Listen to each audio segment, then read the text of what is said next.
നമസ്കാരം. ഇന്ന് നമ്മൾ ഏറ്റവും സിമ്പിളായിട്ട് എങ്ങനെ ഒരു നാടൻ കോഴി ഇറച്ചി വയ്ക്കുന്നതാണ്.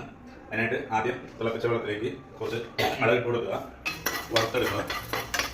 ഇവിടെ നമ്മൾ 2 നാടൻ കോഴിയാണ് എടുത്തിരിക്കുന്നത്. നാടൻ കോഴിയിലേക്ക് വറുത്ത് പൊടിച്ച മല്ലി പകുതി നമ്മൾ ഇതിൽ ചേർത്ത് കൊടുക്കുന്നു.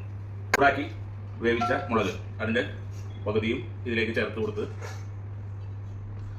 നന്നായി ചെറിയുള്ളി പച്ച വെളിച്ചെണ്ണ കൂടി ചേർത്ത് നന്നായി ഉള്ളിലേക്കും ആവശ്യത്തിന് വെളിച്ചെണ്ണ ഒഴിച്ചു കൊടുക്കും.